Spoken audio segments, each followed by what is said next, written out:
Hello friends, welcome back. स्वागत है आपका इंडियन इकोनॉमी के लेक्चर नंबर 24 में। आप सभी का भारत की अर्थव्यवस्था के लेक्चर नंबर 24 में बहुत बहुत स्वागत है। और दोस्तों, जो सब सीरीज हम लोगों ने इंडस्ट्री और इंफ्रास्ट्रक्चर की शुरू की, उस श्रृंखला में, उस सब सीरीज में आज का हमारा लेक्चर 24 पार्ट 6 होगा, उसका छठा अध्याय होगा। दोस्तों, आज के लेक्चर के लिए, प्रीवियस लेक्चर्स के लिए, फ्यूचर के लेक्चर्स के लिए जो हमारा मेन सोर्स ऑफ रेफरेंस है वो है Indian economy bye Ramesh Singh या भारतीय अर्थव्यवस्था बाय रमेश सिंह जी। ये बुक हिंदी प्लस इंग्लिश दोनों ही मीडियम्स में अवेलेबल है, तो हमारे सभी तरह के व्यूअर्स, सब्सक्राइबर्स, स्टूडेंट्स इसका पूरा फायदा उठा सकते हैं। लेक्चर नंबर 24 वहीं से हम बिल्ड करेंगे जहां हमने लेक्चर नंबर 23 को खत्म किया। और लेक्चर नंबर 23 में हमने 6 मेजर सब टॉपिक्स को आपके साथ शेयर किया।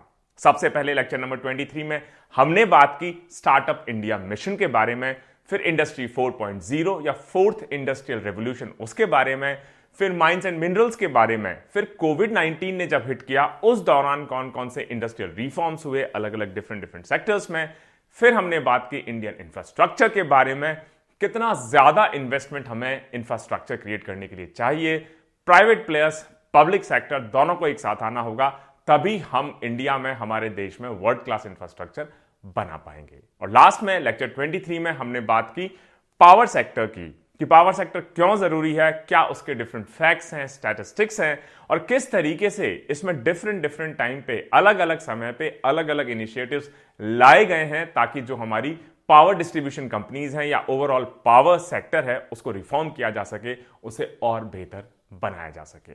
दोस्तों, आज का हमारा जो लेक्चर नंबर 24 है ये लगभग 7 सब टॉपिक्स को आपके साथ शेयर करेगा। सबसे पहले हम शुरू करेंगे इंडियन रेलवेज के बारे में, फिर हम डिस्कस करेंगे रोड्स को, फिर हम डिस्कस करेंगे सिविल एविएशन को, फिर टेलीकॉम सेक्टर को, डिजिटल इंफ्रास्ट्रक्चर को, सेमीकंडक्टर सेक्टर को, एंड फाइनली आज के लेक्चर को हम कंक्लूड करेंगे डिफरेंट टाइप के पीपीपी मॉडल्स जो होते हैं। क्या होते हैं? Public private partnership models. पहले कौन सा मॉडल अडॉप्ट किया, क्या उसमें कमियां रही, कैसे सेकंड मॉडल इवॉल्व हुआ, क्या कमियां रही, कैसे थर्ड मॉडल इवॉल्व हुआ, क्या कमियां हुई, और किस तरह के पोटेंशियल ट्रिपल पी या पीपीपी मॉडल्स हम डिफरेंट सेक्टर्स में हमारी इंडियन इकोनॉमी में लागू कर सकते हैं। तो दोस्तों, आइए शुरू करते हैं लेक्चर नंबर 24 को। और आज का हमारा सबसे पहला जो टॉपिक होगा वो होगा इंडियन रेलवेज या रेलवे सेक्टर। दोस्तों, इंडियन रेलवेज सच मायने में, सही मायने में पूरे देश की, इंडिया की लाइफलाइन है और एक बहुत इंपॉर्टेंट रोल प्ले करता है, सिर्फ इकोनॉमी में ही नहीं लेकिन नेशनल इंटीग्रेशन में। मतलब नॉर्थ से साउथ, ईस्ट से वेस्ट, ईस्ट से साउथ, ईस्ट से नॉर्थ, वेस्ट से साउथ, वेस्ट से नॉर्थ, चारों तरफ इंडियन रेलवेज का नेटवर्क जाल बुना हुआ है।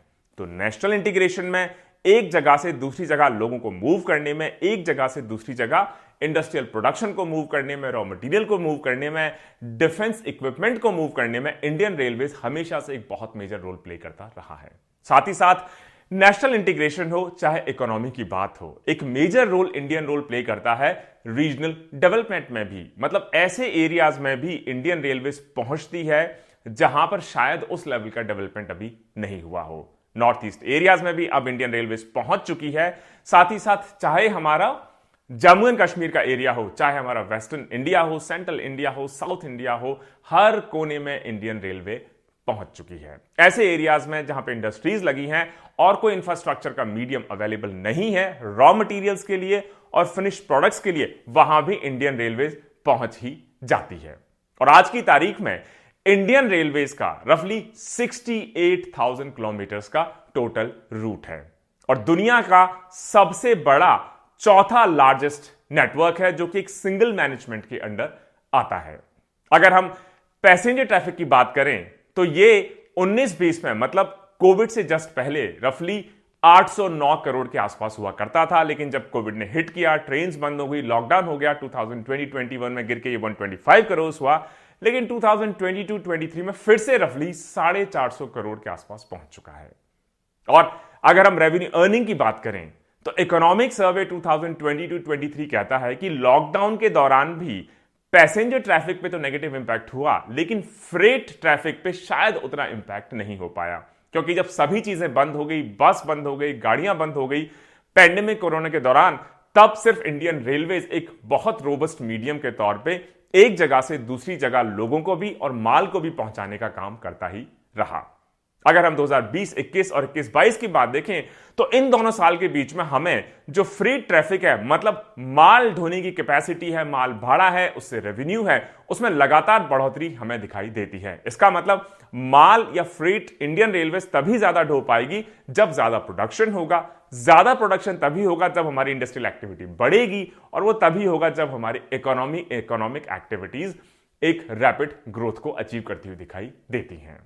अगर हम 2022-23 की बात करें तो इंडियन रेलवेज में रफली 977 मिलियन टन माल को ढोया है, जिसमें से कोंकण रेलवेज कॉर्पोरेशन लिमिटेड की जो फ्रेट कैपेसिटी है उसको अभी शामिल नहीं किया गया है। ऐसा लगता है कि 2021-22 के मुकाबले यह रफली 8.5% से भी ज्यादा है, क्योंकि 2021-22 में 901 मिलियन टन के आसपास हम लोगों ने माल ढोया, 2022-23 में हमने 977 मिलियन टन के आसपास माल ढोया।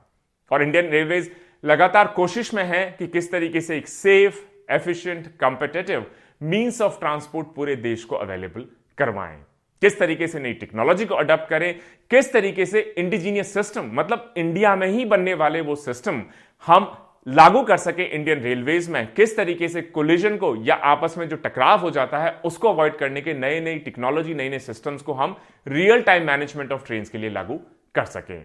और ये सारे इनिशिएटिव हम करने की कोशिश कर रहे हैं आत्मनिर्भर भारत मिशन के थ्रू, और पूरी ट्रेन स्टेशंस की, ट्रैक्स की, सभी की सफाई, साफ सुंदरता को हम अचीव करने की कोशिश कर रहे हैं हमारे स्वच्छ भारत अभियान के तहत। लेकिन इंडियन रेलवेज के पास काफी चैलेंजेस भी हैं।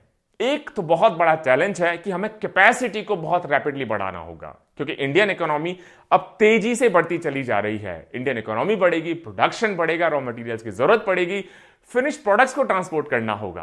तो हमें प्रोजेक्ट एग्जीक्यूशन के साथ साथ अपनी कैपेबिलिटीज, कैपेसिटी को भी बहुत रैपिडली बढ़ाना ही होगा। और उसको अचीव करने के लिए जिस तरह का हमें कैपिटल चाहिए, रिसोर्सेज चाहिए, प्लांट इन्वेस्टमेंट चाहिए रेल इंफ्रास्ट्रक्चर क्रिएट करने के लिए, लेकिन ये सारा का सारा रिसोर्स आप पब्लिक सोर्सेज से, सिर्फ अकेली गवर्नमेंट इतना पैसा शायद पंप ना कर पाए। तो इस वजह से इंडियन रेलवेज के ऊपर इस बात का भी प्रेशर है कि आप खुद के रेवेन्यू को बढ़ाइए, आप सफिशिएंट इंटरनल सरप्लस क्रिएट करिए, आप ऐसे इनोवेटिव नवाचार, नए मेथड्स फाइनेंसिंग के लाइए ताकि अपनी जो फाइनेंस की रेवेन्यू की जरूरतें हैं उसके लिए आपको गवर्नमेंट पे या पब्लिक फंडिंग पे निर्भर ज्यादा ना रहना पड़े। इसके अलावा आपके पास एक लिमिटेड रिसोर्स पूल है। अब उस पैसे को कहां खर्च करना है, कितना खर्च करना है, कब खर्च करना है, तो इसको भी, इन्वेस्टमेंट को आप प्रायोरिटाइज करिए इंपॉर्टेंट एरियाज में, जैसे कि dedicated freight corridors, high speed train systems में, हाई कैपेसिटी रोलिंग स्टॉक में, और लास्ट माइल रेल लिंकेज आप पहुंचाइए जिससे पोर्ट्स को भी कनेक्ट किया जा सके। इसके अलावा आप पब्लिक फंडिंग लाइए, खुद के फंड्स को जनरेट करिए, लेकिन आप प्राइवेट फंड्स को और एफडीआई इन्वेस्टमेंट को भी आप ज्यादा अट्रैक्ट करने की कोशिश करेंगे ताकि वो भी एक सप्लीमेंटल रिसोर्स की तरह आपके पास अवेलेबल हो सके। अगर हम कुछ मेजर इनिशिएटिव्स की बात करें जो गवर्नमेंट ऑफ इंडिया ने हाल ही में लिए हैं एमिनिटीज को बढ़ाने के लिए, फैसिलिटीज को बढ़ाने के लिए, कैपेबिलिटीज को बढ़ाने के लिए, कैपेसिटी को बढ़ाने के लिए इंडियन रेलवेज की, तो इसमें कोशिश की गई है कि जो पैसेंजर एमिनिटीज हैं, सुख सुविधाएं हैं लोगों के लिए, उसको बेहतर कर सके, इंफ्रास्ट्रक्चर को, सर्विसेज को बेहतर कर सके। इसके अलावा मेक इन इंडिया इनिशिएटिव में नए नए जो डेवलपमेंट्स हैं, मैन्युफैक्चरिंग है, अब जो कोचेस पहले बाहर से लाए जाते थे उनको अब इंडिया में मैन्युफैक्चर किया जा रहा है। नए फ्लीट इनिशिएटिव्स हम ला सके, नए रिसोर्स मोबिलाइजेशन इनिशिएटिव्स मेथड ला सके, ज्यादा इनोवेटिव हो सके, साथ ही साथ ग्रीन इनिशिएटिव्स को भी इंडियन रेलवेज इंप्लीमेंट करने की डायरेक्शन में लगातार काम कर रही है। इसी डायरेक्शन में इंडियन रेलवेज में जो फ्लीट ऑपरेशंस हैं, मतलब माल ढोने के जो ऑपरेशंस हैं, उसको स्मूथन करने के लिए एक मोबाइल एप्लीकेशन भी इंडियन रेलवेज ने लॉन्च किया है जिसका नाम है परिचालन। इसके अलावा इंडियन रेलवेज ग्रीन इनिशिएटिव्स में कोशिश कर रही है कि जो ट्रेन के डिब्बों के लाइटिंग सिस्टम है उसको ट्रेन के ऊपर सोलर रूफटॉप्स लगाकर ही पूरा किया जाए। साथ ही साथ जो इंडियन रेलवेज की डिफरेंट बिल्डिंग्स हैं पूरे देश में फैली हुई हैं उसमें 50 मेगावाट से ज्यादा के सोलर रूफटॉप के प्लांट्स हम लगा चुके हैं। इसके अलावा Indian railways diamond quadrilateral network high speed train से जोड़ने वाला एक ऐसा नेटवर्क डेवलप कर रही है जो मेजर मेट्रोज हैं, जैसे दिल्ली हो गया, मुंबई हो गया, कोलकाता हो गया, चेन्नई हो गया, इन सबको आपस में हाई स्पीड ट्रेन से जोड़ा जा रहा है। इसके अलावा सेफ्टी एक बहुत बड़ी प्रायोरिटी है इंडियन रेलवेज की। कुछ आंकड़ों की बात करें तो ट्रेन एक्सीडेंट्स अगर आप देखें 2018-19 में तो रफली 59 एक्सीडेंट्स हम लोगों ने विटनेस किए, बहुत ही अनफॉर्चुनेट।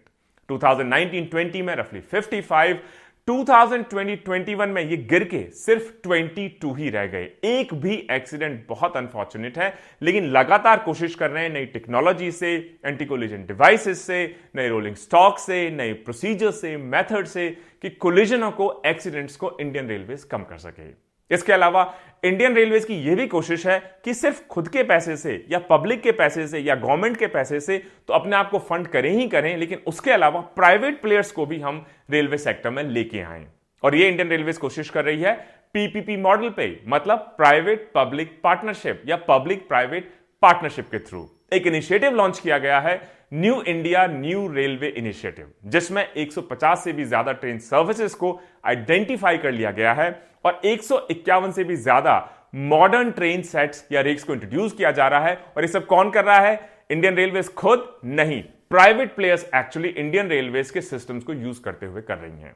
जो प्राइवेट एंटिटी है वो रिस्पॉन्सिबल होंगी कि इन ट्रेन रेक्स को, इन ट्रेन पेयर्स को खुद फाइनेंस करेंगे, खुद खरीदेंगे, खुद ऑपरेट करेंगे, खुद मेंटेन करेंगे और उनके पास फ्रीडम इस चीज की होगी कि वो जो रीजनेबल फेयर चार्ज करना चाहें वो अपने पैसेंजर से चार्ज कर सकते हैं। लोगों को उनकी सर्विस बेटर लगेगी, बेहतर लगेगी, इसको यूज करेंगे, नहीं बेहतर लगेगी तो यूज नहीं करेंगे। तो एक तरीके से प्राइवेट सेक्टर के थ्रू इसमें कंपटीशन को लाया जा रहा है और जो एमिनिटीज हैं, सुख हैं, सुविधाएं हैं, ऑपरेशनल एफिशिएंसी है, उसको और ज्यादा अपग्रेड करने की कोशिश की जा रही है।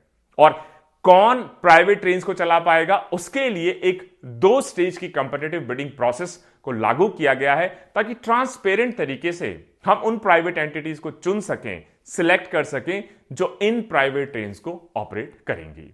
इसके अलावा किसानों की मदद के लिए, फार्मर्स की मदद के लिए हम लोगों ने किसान रेल सर्विस चलाई है, जिसको बजट 2020-21 में अनाउंस किया गया। और कोशिश यही है इस किसान रेल सर्विस के थ्रू किस तरीके से बेटर मार्केट अपॉर्चुनिटीज को हम अपने किसानों तक पहुंचाएं, खासतौर से ऐसे प्रोडक्ट्स को जो पेरिशेबल्स हैं, मतलब जल्दी खराब हो जाते हैं, जैसे कि मान लीजिए आपके टमाटर हो गए, जैसे कि आपके फ्रूट्स हो गई, वेजिटेबल्स हो गई, मिल्क हो गया, मीट हो गया, फिश हो गया, उनके लिए स्पेशलाइज्ड ट्रेन्स चलाई जा रही हैं। इसके अलावा जो नेशनल रेल प्लान है, एनआरपी है, इसको 2020-21 में डेवलप किया गया और इसका एम है कि हम पहले से ही फोरकास्ट कर लें कि 2050 तक हमें किस किस चीज की जरूरत पड़ेगी, किस तरह की कैपेसिटी की जरूरत पड़ेगी, किस तरह के सिस्टम्स की जरूरत पड़ेगी, किस तरह के इक्विपमेंट की जरूरत पड़ेगी, कितनी ट्रेन की जरूरत पड़ेगी, किस टाइप के ट्रेन की जरूरत पड़ेगी, कैसे ट्रेन ट्रैक्स की जरूरत पड़ेगी।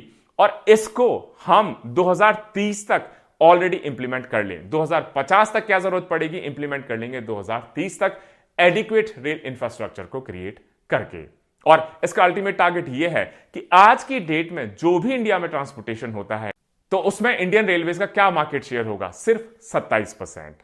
इंडियन रेलवेज का टारगेट है कि 2030 तक हम इस 27% को बढ़ा के 45% तक ले जाएंगे। इसका मतलब रोड्स के ऊपर जो ट्रांसपोर्टेशन का प्रेशर है उसको कम करेंगे और जैसा कि रेलवेज कहीं ज्यादा एक एफिशिएंट सिस्टम है ट्रांसपोर्टेशन का, इसके शेयर को हम रफली 1.5 से 2 गुना तक 27% से बढ़ा के 45% तक ले जाएंगे।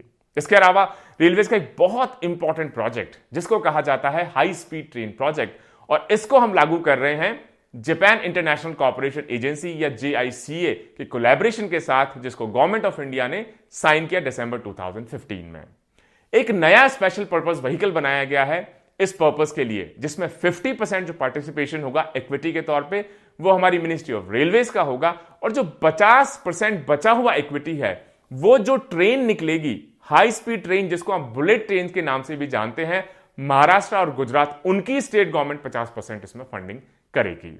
और अगर इस हाई स्पीड ट्रेन प्रोजेक्ट या बुलेट ट्रेन प्रोजेक्ट के कुछ इंपॉर्टेंट फीचर्स की आप बात करें तो जो प्रोजेक्ट कंप्लीशन कॉस्ट है इस पूरे इनिशिएटिव का रफली कितना होगा, 98,000 करोड़ के आसपास।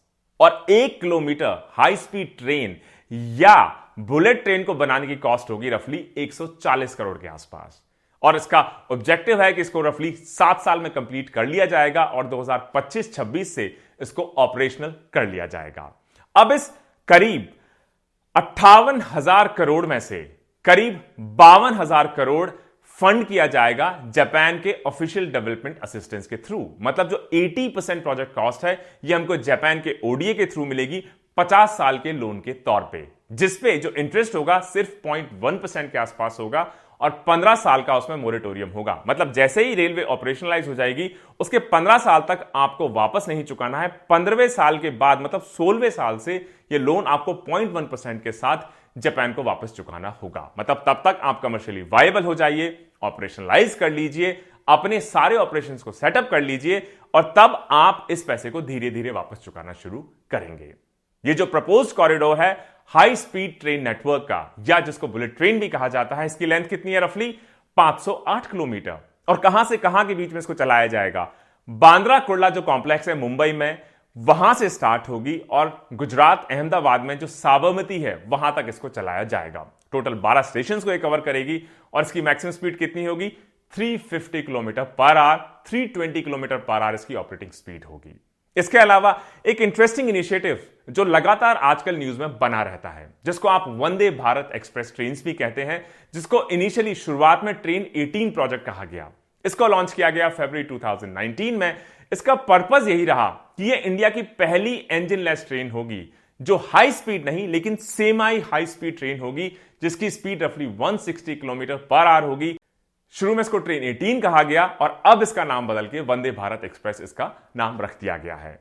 और गवर्नमेंट के मेजर इनिशिएटिव के तौर पे इसको ज्यादातर एरियाज में, चाहे वो नॉर्थ ईस्ट हो, चाहे नॉर्थ इंडिया हो, सेंट्रल इंडिया हो, वेस्ट इंडिया हो, साउथ इंडिया हो, अलग अलग जगह रैपिडली रोल आउट किया जा रहा है। और वंदे भारत ट्रेन बहुत सारी अपनी जो वर्ल्ड क्लास इम्यूनिटीज हैं उनके लिए जानी जाती है। जैसे इसमें कंफर्टेबल 180 डिग्री के रोटेशनल रिक्लाइनिंग चेयर्स हैं, मोबाइल चार्जिंग पॉइंट्स हैं, डिफ्यूज लाइटिंग है, रीडिंग लाइट्स हैं, जीपीएस पैसेंजर इंफॉर्मेशन सर्विस है, सीसीटीवी कैमरास हैं सेफ्टी एंड सिक्योरिटी के लिए। इसके अलावा अगर आपको ट्रेन ड्राइवर से, स्टाफ से बात करनी है, उसके लिए टॉक बैक फैसिलिटी है, कोई इमरजेंसी हो जाए तो सेंसर कंट्रोल्ड बाथरूम है। इसके अलावा डिफरेंटली एबल्ड पीपल के लिए मॉड्यूलर टॉयलेट्स हैं, बायो डिस्चार्ज वैक्यूम सिस्टम्स हैं और भी बहुत सारे वर्ल्ड क्लास फीचर्स इसमें इंक्लूड किए गए हैं। किसने इसको बनाया? क्या वंदे भारत ट्रेन को, ट्रेन 18 को हम लोगों ने इंपोर्ट किया, बाहर से हम इसको लेकर आए? नहीं, यह हमारी खुद की जो इंटीग्रल कोच फैक्ट्री है चेन्नई की, वहां पर मेक इन इंडिया आत्मनिर्भर भारत अभियान के तहत इनको लॉन्च किया जा रहा है, मैन्युफैक्चर किया जा रहा है। और इन ट्रेन कोचेस की कीमत अगर आप यूरोप से इन्हीं कोचेस को खरीदते उसके मुकाबले 40% कम कॉस्ट पे इंटीग्रल कोच फैक्ट्री चेन्नई इनको मैन्युफैक्चर कर रही है। ट्रेन 18 के बाद अब इंडियन रेलवेज की कोशिश है कि इसका नेक्स्ट वर्जन, जिसको कहा जा रहा है ट्रेन 20, को डेवलप किया जाए और जो लॉन्ग डिस्टेंस ट्रेन हैं आज की तारीख में, उनको रिप्लेस हम करेंगे ट्रेन 20 इनिशिएटिव के थ्रू। इसके अलावा इंडियन रेलवेज सिर्फ ट्रैक्स को अपग्रेड करने में, एम्यूनिटीज को अपग्रेड करने में, नई टेक्नोलॉजी को लाने में ही काम नहीं कर रही है, लेकिन एनवायरमेंटली रिस्पॉन्सिबल बिहेवियर को डेमोस्ट्रेट करने के लिए इंडियन रेलवेज का एक ऑब्जेक्टिव भी है कि इंडियन रेलवेज 2030 तक पूरी तरह नेट जीरो कार्बन एमिशन को अचीव कर लेगी, क्योंकि इंडियन रेलवेज इलेक्ट्रिसिटी का एक मेजर कंज्यूमर भी है। इंडियन रेलवेज की कोशिश है कि 2030 तक अगर हमें net zero carbon emission achieve करने हैं तो हमें एक मेजर रीओरिएंटेशन करना पड़ेगा, अपनी एनर्जी डिमांड का, अपनी एफिशिएंसी को बढ़ाना होगा, रीप्रायोरिटाइज करना होगा। और नवंबर 2020 तक इंडियन रेलवेज ने 143 मेगावाट से ज्यादा के अपने सोलर प्लांट्स को रूफटॉप के तौर पे, लैंड के तौर पे 103 मेगावाट से ज्यादा विंड पावर को इंडियन रेलवेज की प्रॉपर्टी पे ऑलरेडी कमीशन कर लिया है। तो दोस्तों, ये एक समरी हो गई इंडियन रेलवेज के बारे में। क्या नए इनिशिएटिव्स हैं, हाल ही के इनिशिएटिव्स हैं, किस तरीके से 2050 तक की तैयारी है, क्या बुलेट ट्रेन है, क्या ट्रेन 18 है, ट्रेन 20 है, वंदे भारत ट्रेन है, किस तरीके से इकोनॉमिक एक्टिविटी के साथ साथ नेशनल इंटीग्रेशन के साथ साथ रीजनल डेवलपमेंट में भी इंडियन रेलवेज बहुत पहले समय से अपना कंट्रीब्यूशन देती आ रही है।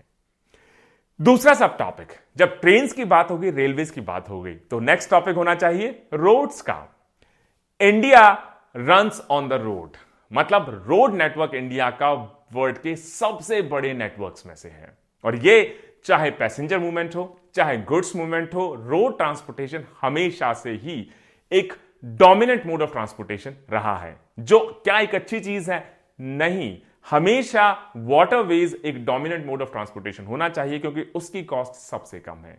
उसके बाद रेलवेज होना चाहिए क्योंकि उसकी कॉस्ट वाटरवेज से ज्यादा है लेकिन रोड से कम है, और ट्रांसपोर्टेशन के लिए रोड्स लास्ट ऑप्शन होना चाहिए। लेकिन अनफॉर्चुनेटली इंडिया में हम क्योंकि फ्रेट कॉरिडोर्स वगैरह रेलवे के इतने डेवलप नहीं कर पाए, वाटरवेज पे पहले या पास्ट में इतना शायद हम लोग फोकस नहीं कर पाए, जिसकी वजह से सारा का सारा लोड आ गया है रोड ट्रांसपोर्टेशन पे।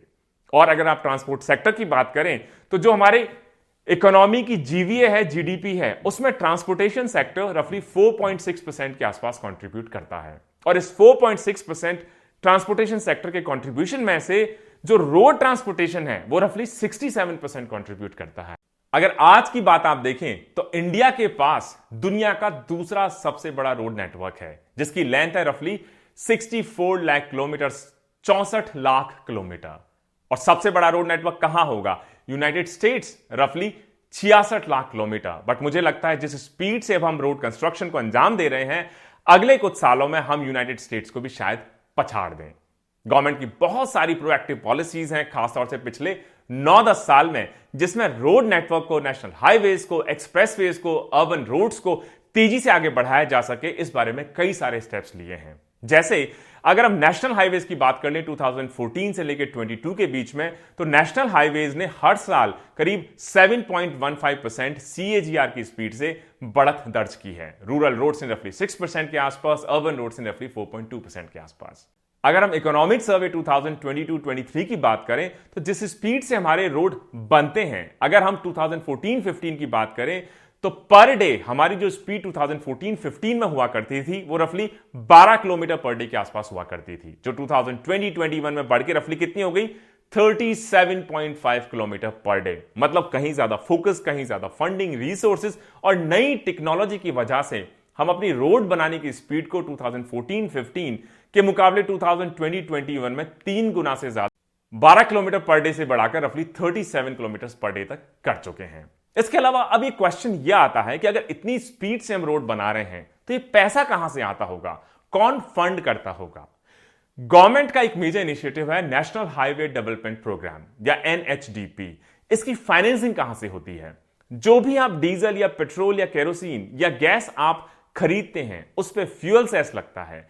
फ्यूल सेस जो कि पेट्रोल और डीजल पे इंपोज होता है, इसका कुछ पार्ट एनएचएआई के पास जाता है, national highway authority of India के पास, जो कि हमारी नोडल एजेंसी है रोड ट्रांसपोर्टेशन में, नेशनल हाईवेज में, एक्सप्रेसवेज बनाने के लिए।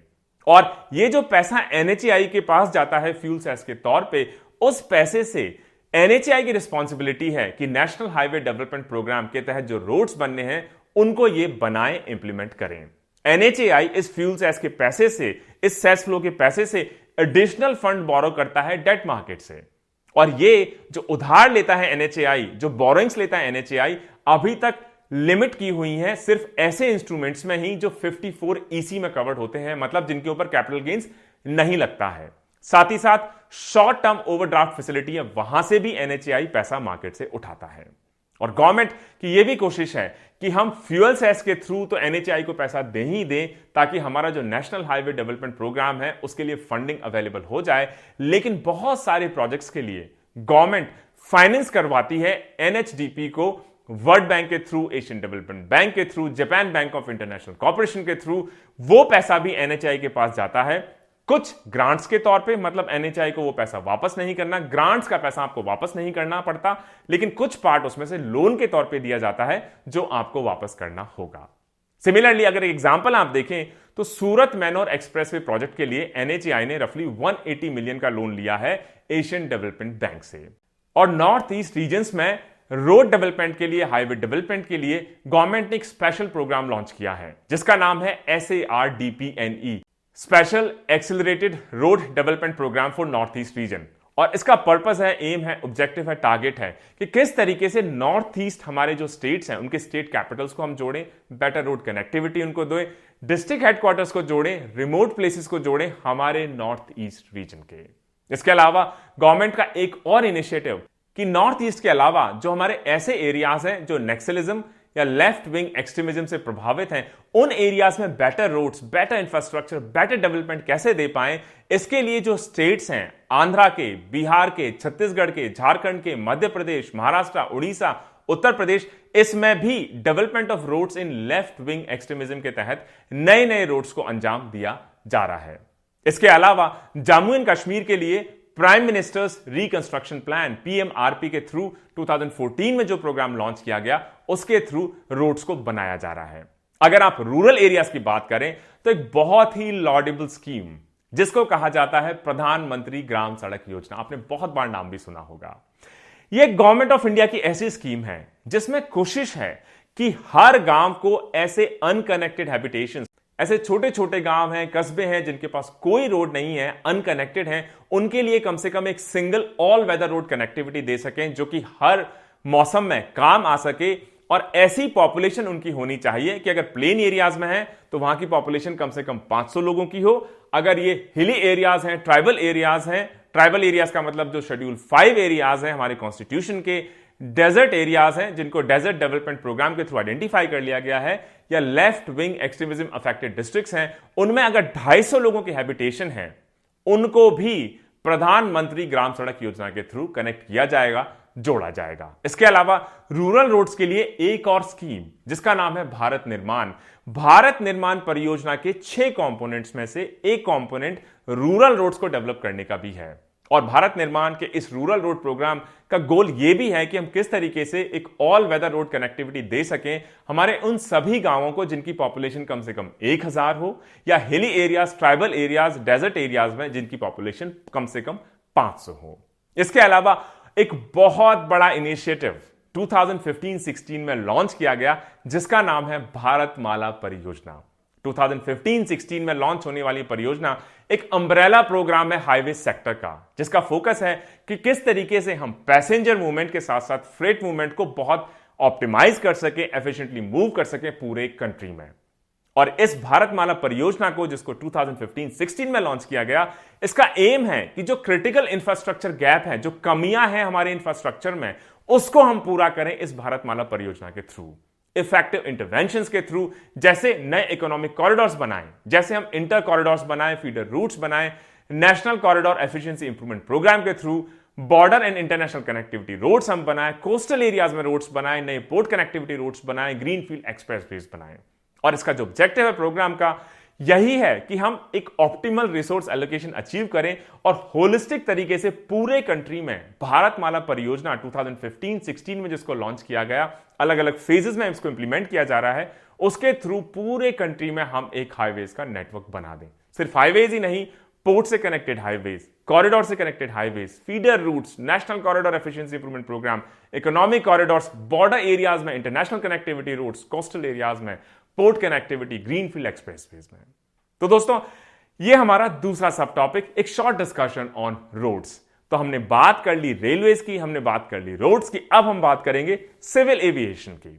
इंडिया वर्ल्ड के सबसे बड़े फास्टेस्ट ग्रोइंग एविएशन मार्केट में इमर्ज होता हुआ दिखाई देता है। अगर आप इकोनॉमिक सर्वे 2022-23 की बात कर लें तो इंडिया का जो डोमेस्टिक ट्रैफिक हुआ करता था 2013-14 में 61 मिलियन, रफली 6 करोड़ के आसपास, वो 2022-23 में मतलब सिर्फ 8 या 9 साल में बढ़ के रफली डबल से भी ज्यादा 16 करोड़ के आसपास पहुंच गया है। मतलब per annum civil aviation sector 16% से भी ज्यादा की ग्रोथ दर्ज करता हुआ दिखाई देता है। और गवर्नमेंट ने बहुत सारे इनिशिएटिव्स लिए हैं कि सिविल एविएशन सेक्टर को कैसे हम बूस्ट अप करें, किस तरीके से हम डोमेस्टिक सेक्टर को ओपन अप करें, किस तरीके से पेंडेमिक के बाद, पेंडेमिक के दौरान हम लोगों ने एयर ट्रांसपोर्ट बबल्स को क्रिएट किया, एयर ट्रैवल अरेंजमेंट्स को एनहेंस किया, अलग अलग कंट्रीज के साथ हमने बहुत सारे समझौते किए, एयर इंडिया का डिसइन्वेस्टमेंट किया, प्राइवेटाइज किया, प्राइवेटाइजेशन हमने किया एयरपोर्ट्स का। इसके अलावा जो रीजनल कनेक्टिविटी है, मतलब छोटे छोटे एरियाज को हम कैसे कनेक्ट करें, उसके लिए जो गवर्नमेंट की फ्लैगशिप स्कीम रही जिसका नाम है उड़ान, उड़े देश का आम नागरिक, जिसके थ्रू किस तरीके से गवर्नमेंट इंसेंटिव्स देती है मेंटेनेंस के लिए, रिपेयर के लिए, ओवरहॉल के लिए, MRO ऑपरेशंस के लिए। ये बहुत सारे इनिशिएटिव गवर्नमेंट लगातार एक के बाद एक रोल आउट कर रही है, लॉन्च कर रही है, ताकि हमारे सिविल एविएशन सेक्टर को और ज्यादा हम आगे बढ़ा सकें। इसके अलावा हम नए एयरपोर्ट्स तो खोल लें, लेकिन एयरपोर्ट्स में जो बेटर इंफ्रास्ट्रक्चर है उसको डेवलप करना भी बहुत जरूरी है और हमेशा से एक मेजर कंसर्न एरिया रहा है। तो इसके लिए गवर्नमेंट ने कहा कि बहुत सारे एयरपोर्ट्स को हम अपग्रेड करेंगे, नए टर्मिनल्स को हम कंस्ट्रक्ट करेंगे, 37 से ज्यादा नॉन मेट्रो एयरपोर्ट्स को हम बनाएंगे। इसके अलावा जो हमारा एयर नेविगेशन सर्विसेज है उसको इंप्रूव करेंगे, नई टेक्नोलॉजी उसमें इंफ्यूज करेंगे। इसके अलावा एयरपोर्ट अथॉरिटी ऑफ इंडिया नए software systems, ATS automation systems को भी अलग अलग एयरपोर्ट पे इंप्लीमेंट करने की डायरेक्शन में तेजी से काम कर रहा है। इसके अलावा कि सिविल एविएशन सेक्टर एक कैपिटल इंटेंसिव सेक्टर है, मतलब इसके लिए बहुत पैसा चाहिए, बहुत एफिशिएंटली इसको आप रन करेंगे तभी प्रॉफिट कमा पाएंगे। तो इस सेंसिटिव सेक्टर को वायबल बनाने के लिए गवर्नमेंट ऑफ इंडिया ने एयरलाइन इंडस्ट्री के साथ मिलकर एक वर्किंग ग्रुप बनाया 2019 में, जिसने कई सारी रिकमेंडेशंस हमें दी कि किस तरीके से सिविल एविएशन सेक्टर को इंडिया में और रोबस्ट किया जा सके। जिसकी रिकमेंडेशन में एक मेजर रिकमेंडेशन यह भी रही कि स्टेट गवर्नमेंट्स को हम छूट दे दें कि वो जो वैट है, वैल्यू एडेड टैक्स है, उसको रैशनलाइज कर सकें, खासतौर से एविएशन टर्बाइन फ्यूल पे, एटीएफ पे। इसके अलावा जो फॉरेन एयरलाइंस हैं उसको हम परमिट करें कि वो डोमेस्टिक एयरलाइन अंडरटेकिंग्स में इन्वेस्ट कर सकें। इसके अलावा एयरलाइंस को इस बात की भी परमिशन दी जाए कि अगर आप सिर्फ खुद के कंजम्पशन के लिए एटीएफ या एविएशन टर्बाइन फ्यूल इंपोर्ट करना चाहते हैं डायरेक्टली, आप कर सकते हैं ताकि उनकी कॉस्ट को कम किया जा सके। इसके अलावा एयरलाइंस को अपने टर्न अराउंड प्लान्स प्रिपेयर करने के लिए कहा जाए। इसके अलावा फेयर स्ट्रक्चर को रैशनलाइज किया जाए, उनकी कॉस्ट को इसमें फैक्टर इन किया जाए। यह भी कहा गया इस वर्किंग ग्रुप ने कि एक्सेसिव या प्रीडेटरी प्राइसिंग, कहीं ऐसा ना हो एयरलाइंस मिलके टिकट्स के दाम एकदम से बढ़ा दें, ऐसी सिचुएशन ना आ जाए, कार्टेलाइजेशन ना हो। इसके लिए एक इकोनॉमिक रेगुलेटरी फ्रेमवर्क भी हमें बनाना चाहिए सिविल एविएशन सेक्टर के लिए। और हमारा जो सिविल एविएशन सेक्टर है इसमें बहुत पोटेंशियल है, क्योंकि डिमांड मिडिल क्लास से लगातार बढ़ती हुई दिखाई देती है। पॉपुलेशन हमारी लगातार बढ़ रही है, टूरिज्म बढ़ रहा है, पर कैपिटा इनकम बढ़ रही है, स्टैंडर्ड्स ऑफ लिविंग बढ़ रहे हैं, डिस्पोजेबल इनकम बढ़ रही है, डेमोग्राफिक्स हमारा फेवरेबल है, यंगर जनरेशन है जिसको ट्रेन्स और बसेस के बजाय शायद फ्लाइट में ट्रेवल करना ज्यादा पसंद हो। इसके अलावा जो हमारा एविएशन इंफ्रास्ट्रक्चर है, छोटे छोटे शहरों को गवर्नमेंट उड़ान जैसी स्कीम से जोड़ रही है, नए एयरपोर्ट्स बन रहे हैं टायर 2 और टायर 3 सिटीज में, तो एविएशन इंफ्रास्ट्रक्चर बन रहा है, लोगों के लिए सहूलियत हो रही है, ज्यादा ट्रेवल नहीं करना पड़ता फ्लाइट पकड़ने के लिए। इस वजह से एविएशन सेक्टर की डिमांड बहुत ज्यादा है, पोटेंशियल बहुत ज्यादा है। इसके अलावा गवर्नमेंट ने कहा कि उड़ान जैसी स्कीम है, उड़े देश का आम नागरिक, इनको गवर्नमेंट और सपोर्ट करेगी, क्योंकि उड़ान की वजह से जो रीजनल कनेक्टिविटीज हैं, छोटे एरियाज हैं, अनसर्व्ड एरियाज हैं, अंडरसर्व्ड एरियाज हैं, उसमें भी अब एयरपोर्ट्स, एयर स्ट्रिप्स और ये सभी एविएशन रिलेटेड इंफ्रास्ट्रक्चर अब क्रिएट होने लगा है। गवर्नमेंट की यह भी कोशिश है कि हम 21 से भी ज्यादा नए ग्रीन एयरपोर्ट्स को अभी अक्रॉस द कंट्री जल्दी ही बनाएंगे। इकोनॉमिक सर्वे 2022-23 की अगर हम बात करें तो उड़ान स्कीम जब लॉन्च की गई, इस स्कीम का 1 करोड़ से भी ज्यादा लोग अभी तक फायदा उठा चुके हैं। और उड़ान स्कीम का यही फोकस है कि जो टायर 2 मतलब छोटे सिटीज हैं, टायर 3 सिटीज हैं, उनको भी हम एविएशन सेक्टर से, फ्लाइट से, एयरपोर्ट से कनेक्ट कर सकें, ताकि उन एरियाज के, उन सिटीज के, उन रूरल हिंटरलैंड्स के, उन अनकनेक्टेड, अंडरसर्व्ड, अनसर्व्ड एयरपोर्ट्स के एरियाज के लोग भी फायदा उठा सकें better airport, better civil aviation, better air connectivity का। तो दोस्तों, यह रहा हमारा एक छोटा सा submission on civil aviation sector. अब जो अगला हमारा सब टॉपिक है, यह टॉपिक है आज के डिस्कशन ऑफ लेक्चर नंबर 24 में, वो है टेलीकॉम सेक्टर। सभी लोग मोबाइल फोन्स यूज करते हैं, सभी इंटरनेट यूज करते हैं। टेलीकॉम सेक्टर, जैसा हमने लेक्चर 23 में कहा, 3 जो बेसिक इंफ्रास्ट्रक्चर हैं, जैसे पावर हो गया, ट्रांसपोर्ट हो गया एंड टेलीकॉम एंड कम्युनिकेशन हो गया, ये इंफ्रास्ट्रक्चर बेसिक इंफ्रास्ट्रक्चर की कैटेगरी में आते हैं, उनमें से एक इंपॉर्टेंट सेक्टर माना जाता है। और इंडिया जैसे देश में इस टेलीकॉम के सेक्टर ने कहीं बड़ा रोल प्ले करना शुरू कर दिया है, क्योंकि सिर्फ ये इकोनॉमिक एक्टिविटी ही नहीं है। आप दिन भर इंटरनेट के थ्रू सिर्फ अपना काम या इंस्टाग्राम या फेसबुक या ट्विटर या रील्स ये देखना ही नहीं करते, लेकिन जो इंपॉर्टेंट सोशल सेक्टर स्कीम्स हैं, जैसे जन धन आधार मोबाइल, ट्रिनिटी, इसके अलावा बहुत सारी डेवलपमेंट स्कीम्स हैं, इसके अलावा कई चीजों को आधार से लिंक कर दिया गया है, बहुत सारी सर्विसेज को ऑनलाइन कर दिया गया है, इन सभी को लागू करने में भी, गवर्नेंस के लिए भी टेलीकॉम सेक्टर बहुत इंपॉर्टेंट, क्रूशियल रोल प्ले करता नजर आता है हमारे देश में, हमारी कंट्री में, हमारी अर्थव्यवस्था में। और इस सेक्टर को पूरी दुनिया ने एक बहुत पावरफुल टूल के तौर पर रिकॉग्नाइज किया है कि यह सिर्फ एक इकोनॉमी सेक्टर के तौर पे नहीं, लेकिन पूरे डेवलपमेंट और पॉवर्टी, गरीबी कम करने के लिए भी, स्कीम्स को लोगों तक पहुंचाने के लिए, सर्विसेज को लोगों तक पहुंचाने के लिए, ट्रांसपेरेंसी लाने के लिए टेलीकॉम सेक्टर बहुत इंपॉर्टेंट सेक्टर के तौर पर इमर्ज हो रहा है। और हमारी जो डिजिटल इंडिया कैंपेन हम लोगों ने लॉन्च की, गवर्नमेंट ने बहुत फोकस दिया कि सभी लोगों तक high speed internet connection, broadband भी पहुंचे। गवर्नमेंट की यह भी कोशिश है कि जो डिजिटल डिवाइड है, मतलब कुछ लोगों के पास तो इंटरनेट पहुंच रहा है, डिजिटल टेक्नोलॉजी पहुंच रही है, अफोर्डेबल तरीके से पहुंच रही है, लेकिन बहुत सारा ऐसा सेक्शन भी हो सकता है जहां पे या तो इंटरनेट है नहीं, या उसकी कॉस्ट बहुत ज्यादा है, या वहां तक अभी तक एक्सेसिबल तरीके से हम ये सर्विसेज नहीं पहुंचा पाए हैं। उस डिजिटल डिवाइड, उस डिजिटल गैप को भी कम किया जा सके। और इस सेक्टर ने, टेलीकॉम सेक्टर ने पिछले कई सालों में बहुत तेजी से ग्रोथ अपनी दर्ज की है। अगर आप 2022-23 का इकोनॉमिक सर्वे देख लें तो कई सारे इंपॉर्टेंट फैक्टर्स उभर कर सामने आते हैं। जैसे नवंबर 2022 तक जो हमारा टोटल टेलीफोन सब्सक्राइबर बेस है इंडिया में, रफली कितना होगा? 117 करोड़। और 97% से भी ज्यादा जो हमारे सब्सक्राइबर्स हैं, लगभग 114 करोड़ के आसपास, वो वायरलेसली कनेक्टेड है, मतलब मोबाइल डिवाइसेस के थ्रू। इसके अलावा 83.7 करोड़ के आसपास इंटरनेट कनेक्शन है as of June and November 2022।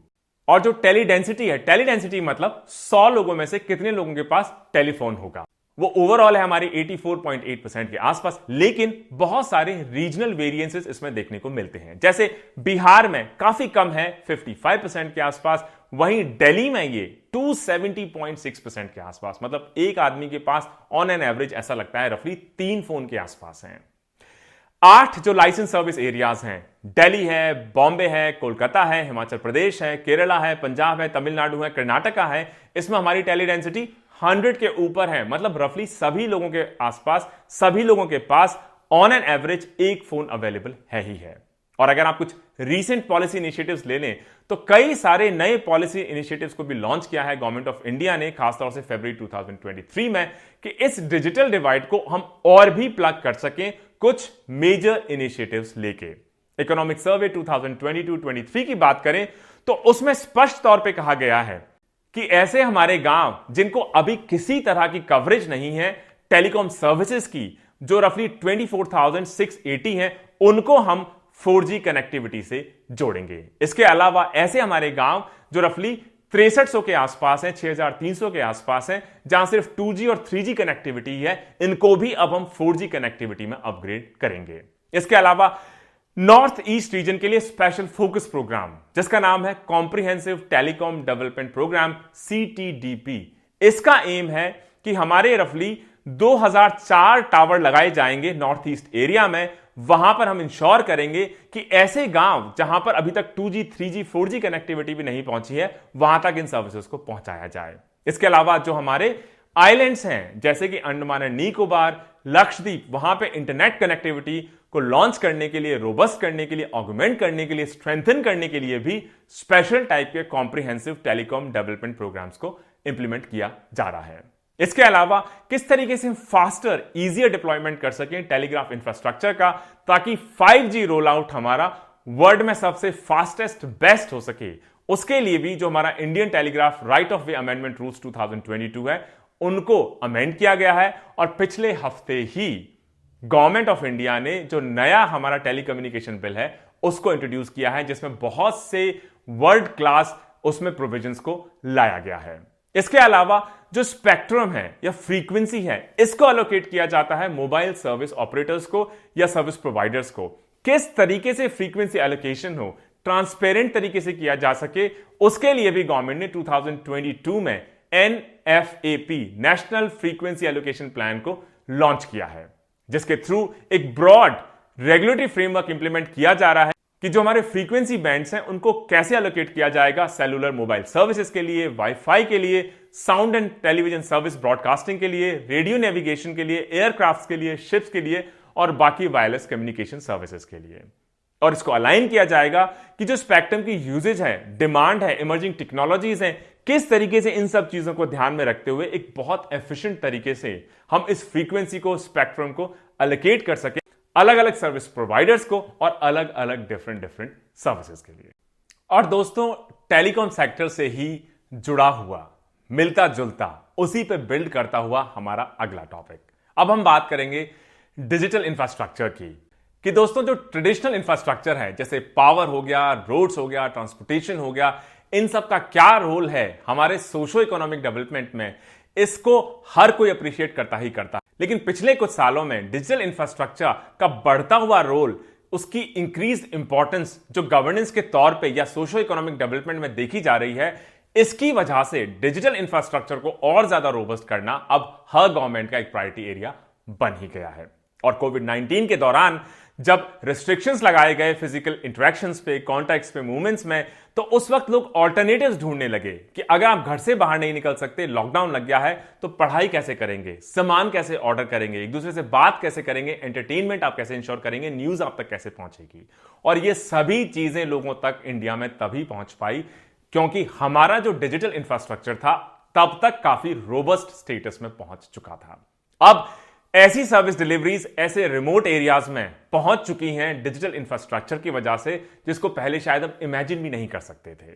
और लोगों ने कहा कि अब work from home, remote working को भी हम ज्यादा अडॉप्ट कर पाएंगे क्योंकि हमारा डिजिटल इंफ्रास्ट्रक्चर इन सब चीजों को सपोर्ट करने के लिए वर्ल्ड क्लास लेवल पे पहुंच चुका है। तो सिर्फ इकोनॉमिक एक्टिविटी ही नहीं, लेकिन सोशो इकोनॉमिक डेवलपमेंट के लिए भी डिजिटल इंफ्रास्ट्रक्चर या टेलीकम्युनिकेशन सेक्टर पे बिल्ड करता हुआ डिजिटल इंफ्रास्ट्रक्चर सेक्टर बहुत इंपॉर्टेंट है।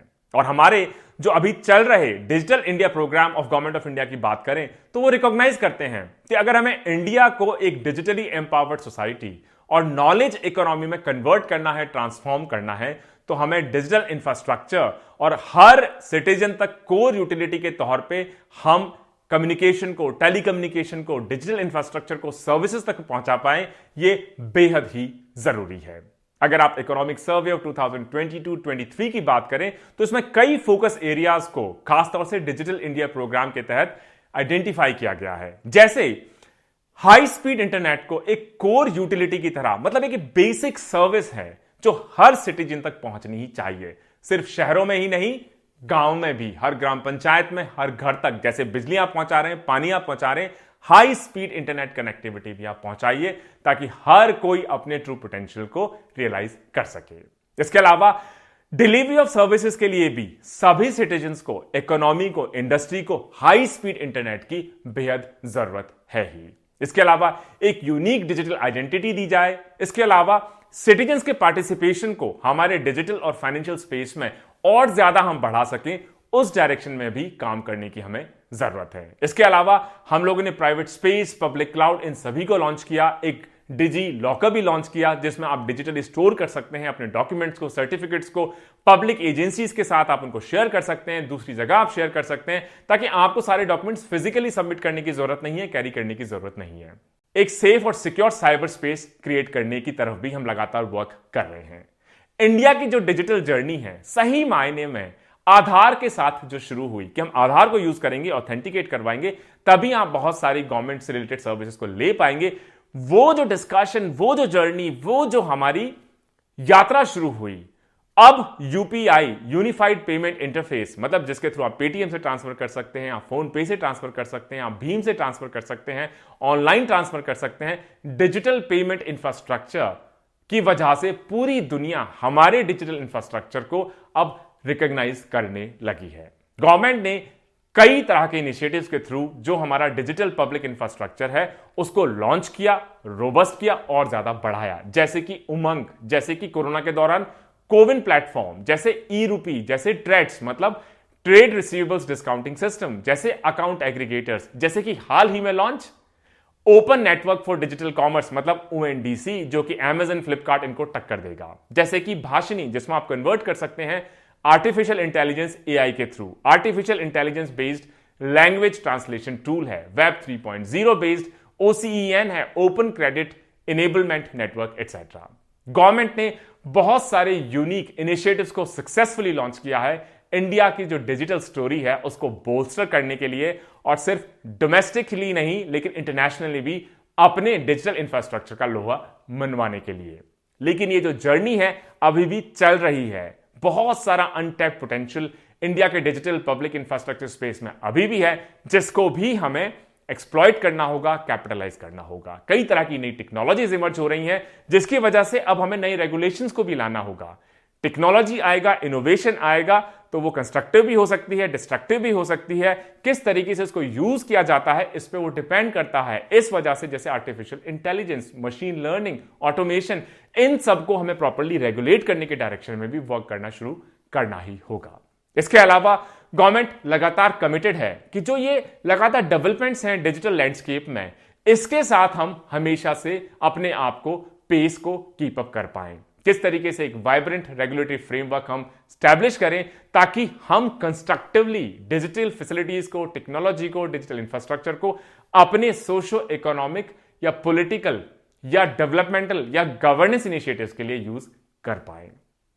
दोस्तों, एक शॉर्ट डिस्कशन हो गया हमारा टेलीकॉम सेक्टर का, टेलीकॉम सेक्टर से रिलेटेड ही डिजिटल इंफ्रास्ट्रक्चर स्पेस का।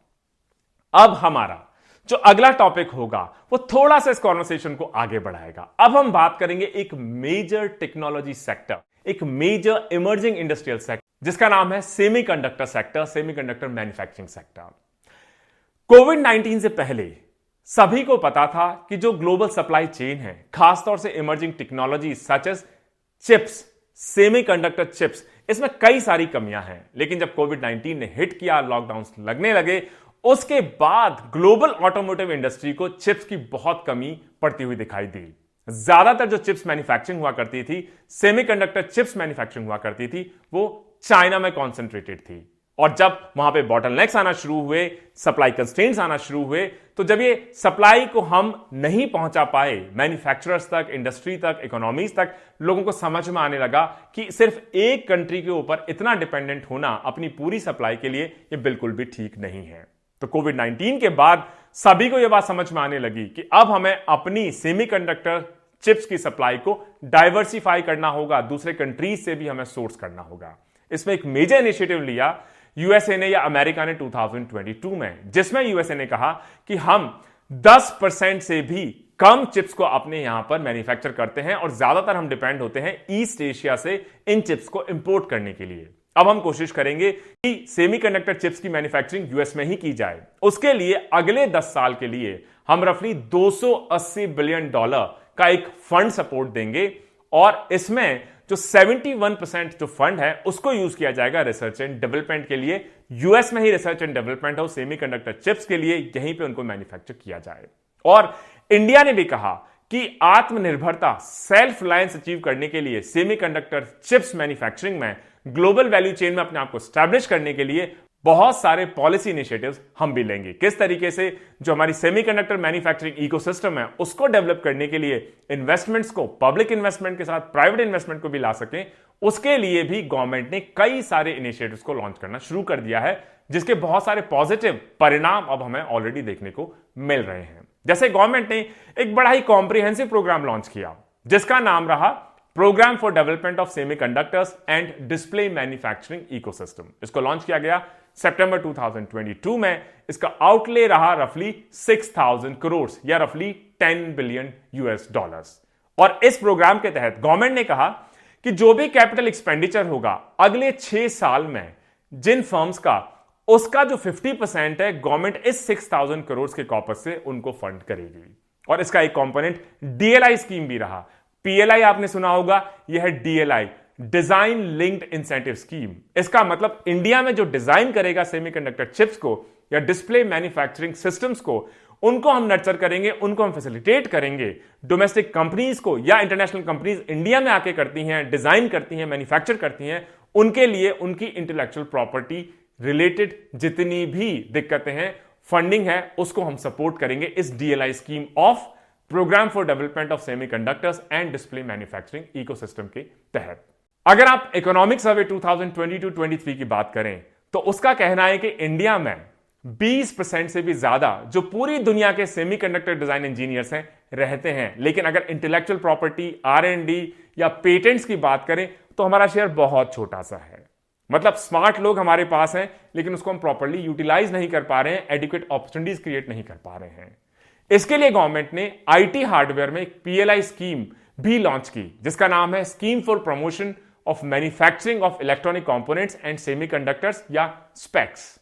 और अगर आप 2023 की बात करें तो इन स्कीम्स, इन इनिशिएटिव्स की वजह से पीएलआई स्कीम हो, डीएलआई स्कीम हो, programme for development of semiconductors and display manufacturing ecosystem हो, स्पेक्स हो, scheme for promotion of manufacturing of electronic components and semiconductors हो, इनकी वजह से बहुत सारे डोमेस्टिक और ग्लोबल प्लेयर्स ने अब इंडिया के सेमीकंडक्टर स्पेस में एंटर करना शुरू कर दिया है।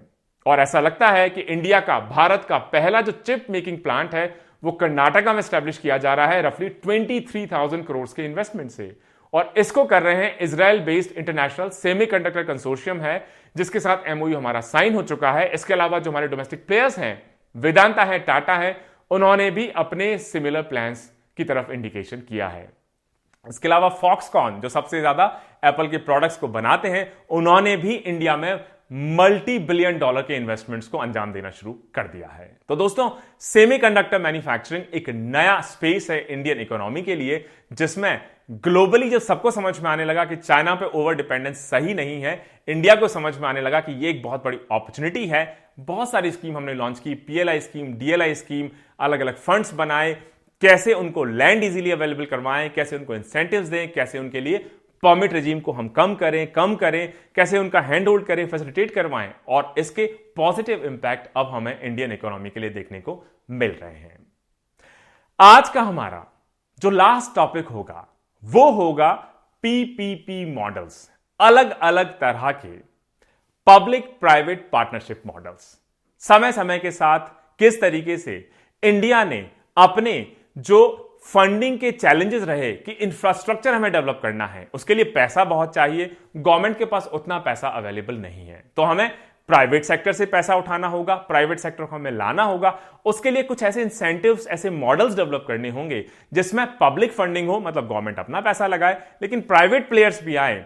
उसके लिए कई सारे मॉडल्स को पीपीपी मॉडल्स के तौर पर डेवलप किया गया। जब रिफॉर्म्स हमने स्टार्ट किए 1991 में, तो गवर्नमेंट एक आइडिया इवॉल्व किया पीपीपी मॉडल का, खासतौर से इंफ्रास्ट्रक्चर सेक्टर में, कि किस तरीके से चाहे डोमेस्टिक प्राइवेट सेक्टर हो, चाहे इंटरनेशनल फॉरेन प्राइवेट सेक्टर हो, प्राइवेट प्लेयर्स हो, इंडिया के इंफ्रास्ट्रक्चर सेक्टर में आके इन्वेस्ट करना शुरू करें। और शुरू में हमने बहुत एनकरेजिंग कॉन्ट्रीब्यूशंस देखे प्राइवेट सेक्टर के थ्रू, लेकिन 2013-14 तक जो शुरुआती हमारे पीपीपी मॉडल्स थे वो प्राइवेट सेक्टर को अनअट्रैक्टिव लगने लगे। प्राइवेट सेक्टर ने कहा कि आपके जो पीपीपी मॉडल्स हैं उसमें बहुत सारे इश्यूज हैं, बहुत सारे रेगुलेटरी रीजंस हैं, कुछ एक्सटर्नल रीजंस भी हैं, जिसकी वजह से आपके पीपीपी मॉडल्स के थ्रू अब हम invest Indian economy, Indian infrastructure में नहीं करना चाहते।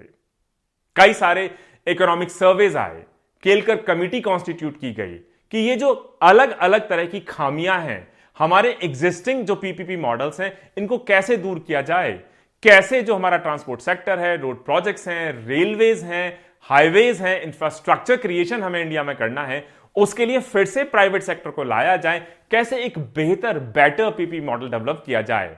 और इसी डायरेक्शन में गवर्नमेंट ने 2016 में एक नया पीपीपी मॉडल लॉन्च किया, जिसको कहा जाता है हैम, हाइब्रिड एन्युटी मॉडल।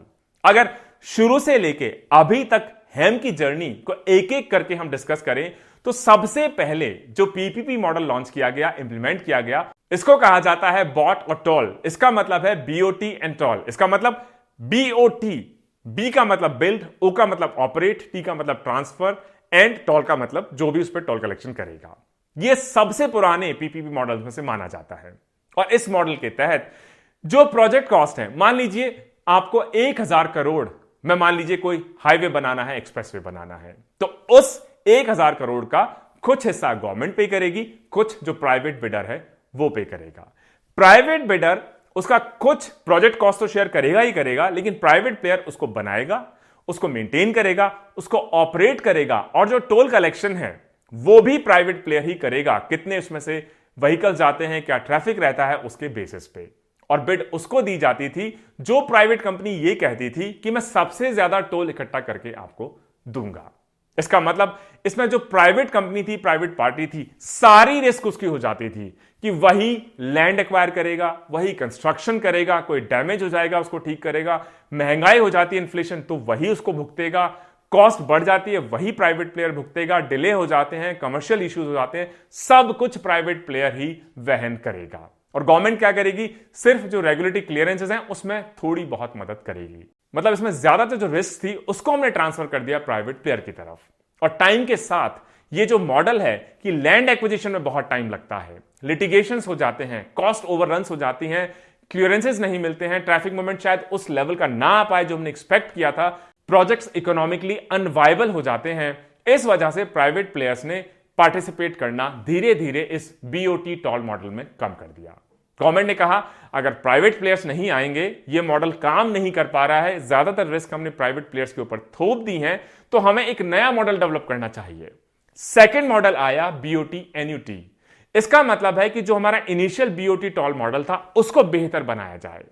जो प्राइवेट प्लेयर्स ने इंटरेस्ट कम शो करना शुरू कर दिया है उसको फिर से इंटरेस्ट को जनरेट किया जाए हमारे रोड प्रोजेक्ट्स में, हमारे इंफ्रास्ट्रक्चर प्रोजेक्ट्स में। और प्राइवेट प्लेयर्स की जो शिकायत रही कि सारा रिस्क हमारे ऊपर आपने ट्रांसफर कर दिया है, उस रिस्क को थोड़ा कम किया जाए। तो गवर्नमेंट ने कहा कि जो प्रोजेक्ट की कॉस्ट है कि 1000 करोड़ का अगर प्रोजेक्ट है, कुछ पैसा हम देंगे कुछ पैसा आप देंगे, प्रोजेक्ट कॉस्ट तो दोनों शेयर करेंगे।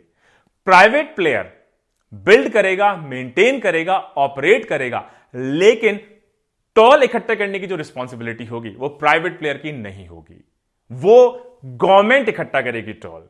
और जो प्राइवेट प्लेयर है वो कहेगा आप तो मुझे हर साल एक फिक्स्ड अमाउंट दे दीजिए एन्युटी के तौर पे, चाहे उस पे टोल कलेक्शन हो ना हो, ज्यादा हो कम हो, ट्रैफिक ज्यादा हो कम हो, मुझे उससे लिंक आप मत करिए। आप मुझे कह दीजिए कि मैं आपको अगले 15 साल तक, 20 साल तक 50 करोड़ रुपए हर साल दूंगा। कितना टोल आता है, नहीं आता है, ज्यादा आता है, कम आता है, यह सरकार की जिम्मेदारी है। यह सरकार उस रिस्क को अपने ऊपर ले ताकि मेरा जो रिटर्न है कम से कम वो सिक्योर हो सके। और ये जो पहले का मॉडल था build, operate, transfer and told, उसमें से एक तरीके से अलग था कि पहले जो कमर्शियल रिस्क थी ट्रैफिक से रिलेटेड, टोल से रिलेटेड, वो भी प्राइवेट प्लेयर के ऊपर ही थोपी जाती थी। अब वो रिस्क ट्रांसफर हो गई गवर्नमेंट के ऊपर। इसका मतलब जो बाकी रिस्क हैं कि लैंड आप एक्वायर करोगे, बनाओगे आप, इन्फ्लेशन आप सहन करोगे, कॉस्ट ओवररन्स को आप सहन करोगे, कंस्ट्रक्शन आप करोगे, ये रिस्क अभी भी प्राइवेट प्लेयर के ऊपर ही रही। जैसे जैसे टाइम गुजरा, प्राइवेट प्लेयर्स ने कहा कि लैंड एक्विजिशन में बहुत टाइम लगता है, लिटिगेशंस बहुत होते हैं, इंडिया का जुडिशियल सिस्टम काफी स्लो है, इन्फ्लेशन बढ़ जाता है, कॉस्ट बढ़ जाती है। इस वजह से अभी भी जो कॉस्ट हमारे ऊपर है, रिस्क हमारे ऊपर है, वो बहुत ज्यादा है। हम इस नए मॉडल में जिसमें बिल्ड, ऑपरेट, ट्रांसफर, एन्युटी, मतलब कि बनाऊंगा मैं, ऑपरेट मैं करूंगा, लेकिन टोल आप इकट्ठा करेंगे, ये मॉडल भी हमारे लिए वायबल नहीं है। फिर गवर्नमेंट ने तीसरा मॉडल एक्सप्लोर किया जिसको कहा जाता है ईपीसी मॉडल। ये वो पीपीपी मॉडल है जो पहले दो मॉडल से बेटर माना गया कि अब अगर प्राइवेट प्लेयर नहीं आ रहा है तो गवर्नमेंट ही उन प्रोजेक्ट्स को फंड करे। 2010 तक ये बात समझ में आ गई कि गवर्नमेंट प्राइवेट प्लेयर्स को पहले दो मॉडल्स के थ्रू अट्रैक्ट नहीं कर पा रही है। ईपीसी की फुल फॉर्म है इंजीनियरिंग प्रोक्योरमेंट कंस्ट्रक्शन मॉडल, और इसको अनाउंस किया गया रफली 2010 के आसपास। ये जो मॉडल है इसमें जो प्रोजेक्ट कॉस्ट है पूरी तरह कौन सहन करेगा? गवर्नमेंट सहन करेगी, क्योंकि प्राइवेट प्लेयर इसमें अपना पैसा नहीं लगाता। और ये जैसे ही गवर्नमेंट कहेगी कि अगर 1000 करोड़ का प्रोजेक्ट है, पूरा 1000 करोड़ मैं लगाऊंगा, इसमें मुझे नाली बनवानी है, सड़क बनवानी है, टोल बनवाना है, फैसिलिटीज बनवानी है, उनके अलग अलग मैं टेंडर्स करूंगा। लेकिन उन डिफरेंट डिफरेंट कंपोनेंट्स को इंजीनियरिंग करने की, उसको प्रोक्योर करने की, सामान को कंस्ट्रक्ट करने की जिम्मेदारी प्राइवेट प्लेयर्स की होगी। जैसे अगर मुझे घर बनवाना है, मैं किसी ठेकेदार को दे दूं, घर बना के मुझे दे, मैं उसमें रहने लग जाऊं, सारा पैसा कौन देगा? मैं दूंगा। बनाने का जो पैसा होगा वो सिर्फ ठेकेदार को मिलेगा, ना वो टोल इकट्ठा करेगा, ना उसे कमर्शियल से मतलब है, ना किसी चीज से मतलब है। इसका मतलब जो प्राइवेट प्लेयर है वो सिर्फ डिजाइन, कंस्ट्रक्शन, और जैसे ही कंस्ट्रक्शन करेगा उसको हैंडओवर कर देगा गवर्नमेंट को। फिर गवर्नमेंट जाने वो मेंटेन करे, वो उसको ऑपरेट करे, वो उस पर टोल लगाए, गवर्नमेंट की रिस्पॉन्सिबिलिटी है। और जो कॉन्ट्रैक्ट है वो उसी प्राइवेट प्लेयर को दिया जाता था जो कहेगा कि मैं सबसे सस्ते में डिजाइन कर दूंगा, कंस्ट्रक्ट कर दूंगा, हैंडओवर कर दूंगा, एक डिजायर्ड क्वालिटी लेवल्स के तहत उसको वो कॉन्ट्रैक्ट दे दिया जाता था, L1 बेटर जिसको बोलते हैं। इसका मतलब जो प्राइवेट प्लेयर है सिर्फ वो कंस्ट्रक्शन रिलेटेड रिस्क से ही एक्सपोज होता था, जो कि एक नॉर्मल रिस्क है किसी भी कॉन्ट्रैक्ट में। इसमें प्रॉब्लम ये आने लगी कि इसमें सारी फंडिंग गवर्नमेंट को करनी है, ऑपरेशन गवर्नमेंट को करना है, मेंटेनेंस गवर्नमेंट को करना है, इन्फ्लेशन कमर्शियल रिस्क भी सारी गवर्नमेंट के ऊपर आ गई।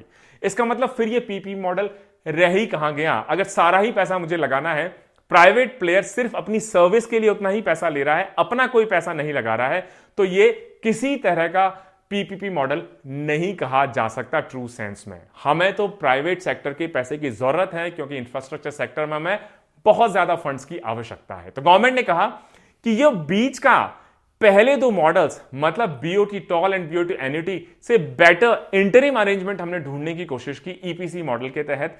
ये एक्चुअली सर्वाइव नहीं कर पाएगा, क्योंकि हमें इतना ज्यादा पैसा लगाने की जरूरत पड़ेगी। अगर प्राइवेट प्लेयर अपना पैसा नहीं लगाएगा इस मॉडल के तहत, उतना पैसा कहां से लाएंगे? तो गवर्नमेंट ने कहा कि नया मॉडल ढूंढा जाए, और उसी दिशा में 2016 में हैम मॉडल को लॉन्च किया गया, हाइब्रिड एन्युटी मॉडल। हैम अगर सही मायने में आप देखें तो ईपीसी मॉडल और बीओटी एन्युटी मॉडल का हाइब्रिड है, मिक्स है, इसीलिए इसको हाइब्रिड कहा जाता है।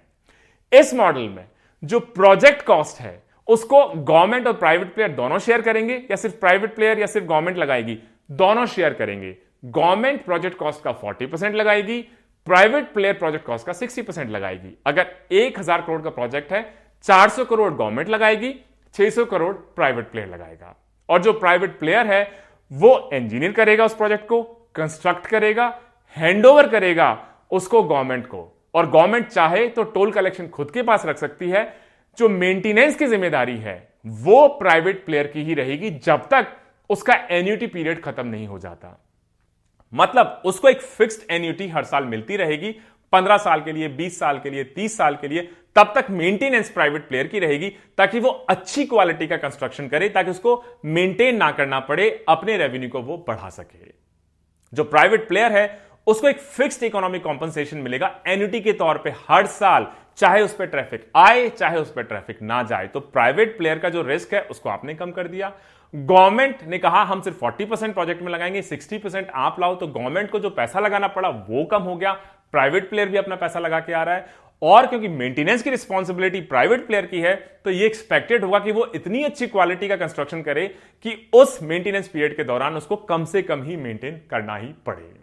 और जो प्राइवेट प्लेयर सबसे कम एन्युटी मांगेगा बिडिंग में, मतलब जो कहेगा कि मुझे आप सिर्फ 10 करोड़ रुपए ही दे दीजिए, दूसरा कहेगा मुझे 20 करोड़ पर साल दे दीजिए, तीसरा कहेगा मुझे 40 करोड़ रुपए पर साल दे दीजिए, एक कहेगा मुझे 50 करोड़ रुपए पर साल दे दीजिए, तो किसको आप ये कॉन्ट्रैक्ट देंगे? जो कहेगा मुझे सिर्फ 10 करोड़ रुपए ही पर साल आप दे देंगे तो मैं ये प्रोजेक्ट करने के लिए तैयार हूं, जिसमें 60% फंडिंग मैं लाऊंगा, बनाऊंगा मैं, इसको मेंटेन मैं करूंगा, और 10 करोड़ रुपए आप मुझे पर साल दे देंगे, मैं उसी में खुश हूं। उसी को ये प्रोजेक्ट दिया जाएगा जो सबसे कम एन्युटी मांगेगा। इसका मतलब इसमें जो मेजर रिस्क है इसको गवर्नमेंट को शिफ्ट कर दिया गया कि लैंड एक्वायर करके अब कौन देगा या मदद कौन करेगा? गवर्नमेंट। सारी क्लियरेंसेस कौन लाएगा? क्योंकि गवर्नमेंट का अभी इसमें 40% पैसा लगा है। ऑपरेट कौन करेगा? टोल कलेक्शन कौन करेगा? कमर्शियल रिस्क किसके ऊपर चली जाएंगी? गवर्नमेंट के ऊपर। तो प्राइवेट प्लेयर के ऊपर किस तरह की रिस्क आ जाएंगी? अगर मान लीजिए इन्फ्लेशन बढ़ गया, महंगाई बढ़ गई, कॉस्ट बढ़ गई, तो 40% 60% का जो रेशियो है दोनों को ही वो बढ़ी हुई दर शेयर करनी पड़ेगी। रिस्क मतलब शेयर हो गई। कुछ रिस्क प्राइवेट प्लेयर के पास रह गई मेंटेनेंस की, जैसे कुछ रिस्क जैसे लैंड एक्विजिशन, क्लियरेंसेस की, ऑपरेशन की, टोल कलेक्शन, कमर्शियल, गवर्नमेंट के पास चली गई। मतलब एक अच्छा बैलेंस्ड मॉडल आप कह सकते हैं हैम मॉडल को। प्राइवेट सेक्टर अभी भी कंस्ट्रक्शन और मेंटेनेंस की रिस्क को कैरी करता है, गवर्नमेंट साइड के पास क्लियरेंसेस और लैंड एक्विजिशन जैसी रिस्क को हमने ट्रांसफर कर दिया है, कमर्शियल को भी हम लोगों ने गवर्नमेंट की तरफ ही ट्रांसफर कर दिया है। इस मॉडल में अब प्राइवेट प्लेयर्स ने अपना इंटरेस्ट दिखाना शुरू कर दिया है। और अभी तक के जो ये 4 मॉडल्स रहे, जो बीओटी टॉल, बीओटी एन्युटी, इसके बाद ईपीसी और अब हैम, इसमें सबसे बेस्ट पीपीपी मॉडल माना जाता है हैम मॉडल को, हाइब्रिड एन्युटी मॉडल को। अभी भी इसमें कुछ इश्यूज हैं, लेकिन पुराने जो एक्सपीरियंसेस रहे, फ्लॉज रहे, उनको काफी हद तक हम एड्रेस कर पाए हैं इस नए मॉडल में। प्राइवेट सेक्टर ने बड़ा अच्छा रिस्पॉन्स देना शुरू कर दिया इस नए मॉडल को, और 2018 में इस मॉडल को गवर्नमेंट ने सिर्फ रोड कंस्ट्रक्शन ही नहीं, बाकी जो इंफ्रास्ट्रक्चर प्रोजेक्ट्स हैं उसमें भी लागू करना शुरू कर दिया है। एक लास्ट टाइप का मॉडल जिसको कहा जाता है Swiss challenge model, government of India ने पहली बार 2015 में रेलवे स्टेशंस के रीडेवलपमेंट के लिए एक नया पीपी मॉडल लॉन्च किया, जिसको कहा जाता है स्विस चैलेंज मॉडल, SCM। बड़ा फ्लेक्सिबल मेथड है कॉन्ट्रैक्ट्स देने के लिए पब्लिक एरियाज में, पब्लिक प्रोक्योरमेंट के लिए। इसमें आप पीपीपी मॉडल भी यूज कर सकते हैं, नॉन पीपीपी प्रोजेक्ट्स में भी इसको आप लागू कर सकते हैं। इसमें क्या होता है, मान लीजिए मुझे कोई प्रोजेक्ट बनाना है, 1000 करोड़ रुपए मुझे लगती है, मान लीजिए एक रेलवे स्टेशन को रीडेवलप करवाना है। मैं पब्लिक डोमेन में गया, मैंने कहा कि भाई कौन मुझे ये रेलवे स्टेशन डेवलप करके देगा। कोई कहता है कि मैं 800 करोड़ में कर दूंगा।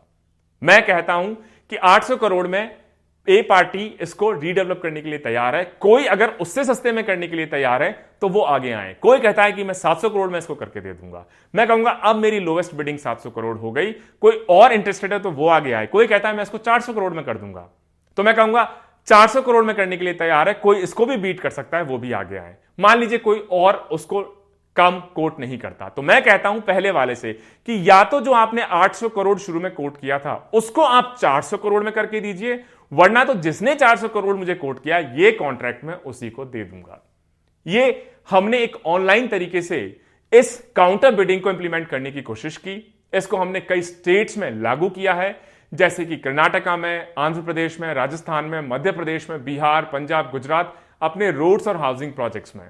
2009 में सुप्रीम कोर्ट ने भी माना कि ये जो मेथड है स्विस चैलेंज मॉडल एक वैलिड मेथड है जिसके थ्रू आप कॉन्ट्रैक्ट्स को अवॉर्ड कर सकते हैं। मतलब जो सेम काम को सबसे कम दर में करके देने के लिए तैयार है उसको आप कॉन्ट्रैक्ट दे सकते हैं। लेकिन इसमें बाद में कंप्लेंट्स आना भी शुरू हुई कि कई बार कॉन्ट्रैक्टर्स अंडरकट करने के लिए कम रेट तो कोट कर देते हैं, लेकिन जब एग्जीक्यूशन का टाइम आता है तो इतनी ज्यादा वो रेट कम कोट कर देते हैं कि प्रैक्टिकली या तो क्वालिटी का इश्यू रहता है, टाइम पे कंप्लीट नहीं कर पाते, सब स्टैंडर्ड प्रोडक्ट भी कई बार डिलीवर होते हैं। पीपीपी मॉडल सिर्फ इंफ्रास्ट्रक्चर सेक्टर ही नहीं लेकिन बाकी सेक्टर्स में भी रिसेंटली एजुकेशन में, हेल्थ केयर में, इवन एग्रीकल्चर में, इवन अर्बन लोकल बॉडीज में, स्मार्ट सिटी स्कीम में एक इंपॉर्टेंट रोल प्ले करते हुए देखे जा रहे हैं। अब पीपीपी मॉडल का एक और एक्सटेंशन, लास्ट एक्सटेंशन, जिसको पीपीपीपी मतलब 4P मॉडल भी कह आप सकते हैं, public, private and people partnership. मतलब पब्लिक सेक्टर, सरकार, प्राइवेट सेक्टर, जो प्राइवेट हमारे प्लेयर्स होते हैं उसके साथ लोग भी पार्टिसिपेट करें, ऐसा भी एक मॉडल हो सकता है कुछ पर्टिकुलर सेक्टर्स के लिए।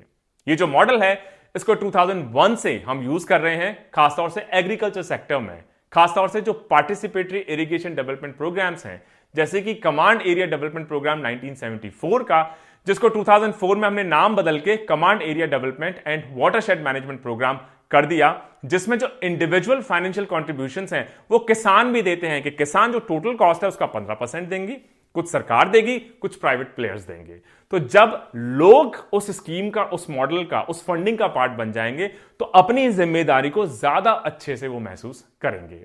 और ये बड़ा हाईली इफेक्टिव मेथड माना गया है जिसके थ्रू आप बहुत सारे एरियाज में डेवलप कर सकते हैं, मेंटेन कर सकते हैं, प्रोटेक्ट कर सकते हैं लोकल पब्लिक एसेट्स को। क्योंकि लोगों को जब लगेगा कि 15% मेरा भी इसमें लगा है, तोड़ फोड़, चोरी चकारी, इस सबको वो कम कर देंगे, बंद कर देंगे, खुद आगे बढ़ के रोकेंगे। तो ऐसी उम्मीद है कि फ्यूचर में जो लोकल बॉडीज हैं, अर्बन लोकल बॉडीज हो, रूरल लोकल बॉडीज हो, उसमें भी हो सकता है इस PPPP 4 बार P public private people partnership model को लागू किया जाए, जिसके थ्रू हम सोशल इकोनॉमिक इंफ्रास्ट्रक्चर को डेवलप कर सके। तो दोस्तों ये रहा हमारा आज का लेक्चर 24। और लेक्चर 24 में मोटे मोटे तौर पे अगर आप देखें तो हमने कई सारे इंटरेस्टिंग टॉपिक को डिस्कस किया। रेलवेज के बारे में बात की, रोड्स के बारे में बात की, सिविल एविएशन के बारे में बात की, टेलीकॉम सेक्टर के बारे में बात की, डिजिटल इंफ्रास्ट्रक्चर, सेमीकंडक्टर सेक्टर और PPP models, BOT toll, BOT annuity, EPC, HAM, PPPP, इसके अलावा इंफ्रास्ट्रक्चर सेक्टर से दूसरे सेक्टर्स में भी जो हम इंप्लीमेंट करने की कोशिश कर रहे हैं इन PPP मॉडल्स को, स्विस चैलेंज मॉडल, एटसेट्रा के बारे में जो आज का कॉम्प्रिहेंसिव डिस्कशन हम लोगों ने आपके साथ किया, मुझे उम्मीद है आपको पसंद आया होगा। Stay tuned. जय हिंद, जय भारत।